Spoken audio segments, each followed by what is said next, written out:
اب وہ شر کیوں پھیلتا جا رہا ہے؟ یہ بڑا نازک مقام ہے. یہ اگر آپ سمجھ گئے تو آپ کو اندازہ ہو جائے گا کہ ہمارے تعلیمی نظام میں جہاں اتنے بڑے بڑے تھنک ٹینکس بیٹھے رہے، اتنی کمیٹیاں بنائی گئیں، اتنے سیشن ہوئے، پھر بھی آوے کا آوا جو ہے وہ بگڑا. وہ ہمیں نظر آتا ہے کہ وہ ریزلٹس ہی نہیں ہمیں مل رہے. اس کا مطلب یہ ہے کہ ہم کہیں کوئی بنیادی غلطی کر رہے ہیں. یہ جو خیر والے ہیں یہ بنیادی غلطی کر رہے ہیں. اب وہ بنیادی غلطی کہاں پہ ہوئی ہے؟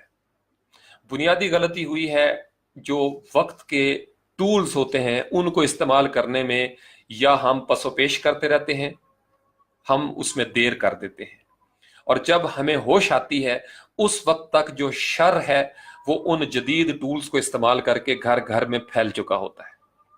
اگر آپ پچھلی ہسٹری اٹھا کے دیکھیں، اینٹینا آیا تھا تو ہمارے ہاں ایک ریزسٹنس شروع ہوگی اینٹینا کے خلاف کہ یہ شیطان کا سینگ ہے. ڈش اینٹینا کے خلاف بھی یہی کیمپین چلی. ٹی وی کو اٹھا اٹھا کے پھینکا جا رہا ہے اور اس کی کیمپینز بنائی جا رہی ہیں کہ جی یہ آپ اس کو روک نہیں سکیں گے. تو اس کی ضرورت تھی کہ اس کے مقابلے میں شر جب ان ٹولز کو یوز کر رہا ہے تو آپ خیر کو بھی انہی ٹولز کے ساتھ استعمال کرتے. اب فیس بک شروع ہو گیا، سوشل میڈیا کے چینلز تھے. پہلی سٹیج میں ہم فتوے لگانے کی سٹیج میں چلے جاتے ہیں اور وقت ضائع کرتے ہیں.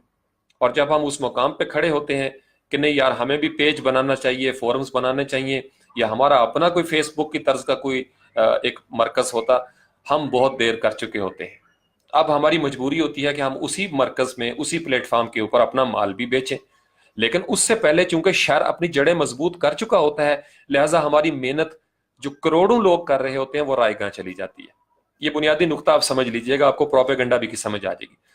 پروپیگنڈا کی جو نیگیٹو فورسز ہیں جب وہ زیادہ پاورفل میڈیمز کو یوز کرنا شروع کر دیں گی، ان کا پھیلاؤ زیادہ ہو جائے گا. وہ اس میں فائنانس فنڈنگ بھی کر رہے ہوں گے، مین پاور بھی ہو رہی ہوگی، اور پہلے انہوں نے مورچے لگا لیے ہوں گے، پہلے وہ ٹرین پہ چڑھ گئے ہوں گے اور انہوں نے تمام سیٹیں اور برتھیں بک کر لی ہوں گی.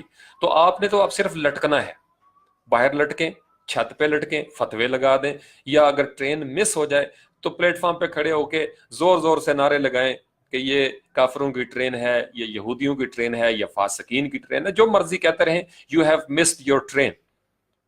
تو جب انسان دیر کر دیتا ہے، نبی پاک علیہ السلام کی سنت ہے، بہت بڑی سنت ہے، وقت کی ٹیکنالوجی کا استعمال. آپ علیہ السلام نے عرب کے اس دور میں چلے جائیں، جو بہترین نسل کے عربی گھوڑے تھے، عربی نسل کے، وہ تیار کیے. تمام جو تلواریں تھیں اس وقت، بہترین مٹیریل جو تھا، بیشک کم تلواریں تھیں لیکن بہترین مٹیریل کے ساتھ استعمال کیا گیا. جو اس وقت جنگی حربے تھے، اسٹریٹجیز تھیں وار پلاننگ کی، نبی پاک علیہ السلام نے ایڈوانس ترین، ماڈرن ترین ان سے دیکھ کے پھر دشمنوں نے بھی سیکھا. تو آپ علیہ السلام نے وہ اسٹریٹجیز، وہ حکمت عملی جو تھی وہ صحابہ کرام کو سکھائی. اگر آپ پرانے وقتوں کے دور میں چلے جاتے اور پرانے وقتوں کی یا پیغمبروں کی تعلیمات لے کے اس طرح کی وار اسٹریٹجی بناتے تو عرب کے اندر ہمیں وہ مقام نظر نہ آتا جنگوں میں. آپ علیہ السلام بہترین پلانر تھے، یہ سنت ہے. جنگ کی حکمت عملی کے بہترین ماہر تھے آپ صلی اللہ علیہ وسلم، اور اپنے وقت کی جدید ترین ٹیکنالوجی کو بھی استعمال کیا. یہ اصحاب صفہ پہ کبھی ریسرچ ہو تو آپ دیکھیں گے، یہودیوں کو آزاد کر دیا جاتا ہے. تعلیم اس وقت کی ضرورت تھی چونکہ عرب کے جاہل معاشرے میں آپ علیہ السلام کا ظہور ہوا تھا، تو آپ کو پتا تھا کہ اس معاشرے کو تعلیم کی ضرورت ہے. تو تعلیم کے لیے بہترین اقدامات کیے گئے، بہترین اقدامات. مسجد نبوی کو مکمل طور پر استعمال کیا گیا تعلیمی سرگرمیوں کے لیے، باہر ایک چبوترا بنا دیا گیا. پھر جو ڈیلیگیشنز بھیجے جاتے تھے مختلف ملکوں میں، ان کو زبان سکھائی گئی، ان کو وہاں کا کلچر سمجھایا گیا. اس طریقے سے یہ اپنے دور میں انسان جو ہے وہ پھر ہک کر جاتا ہے اور پھر کامیابی نصیب ہوتی ہے. اب ہمارے ہاں آج جو علماء کرام یا مولویان کرام یا پیران کرام لوکل سطح پہ محدود ہو کے رہ گئے، اور آج بھی وہ پتھر کے دور کی باتیں کر رہے ہیں، 1400-1500 سال پہلے کی وہ باتیں جن کا آج تدارک نہیں ہے، جن کا آج افیکٹونیس نہیں ہے، وہ وہیں پہ بیٹھے ہوئے ہیں. لیکن جن علماء کرام نے جس قدر جدید جو آلات تھے ان کو استعمال کیا، وہ اسی قدر زیادہ افیکٹو انداز میں انٹرنیشنل ایکسپوجر کے ساتھ اصلاح کے کاموں میں مصروف ہیں.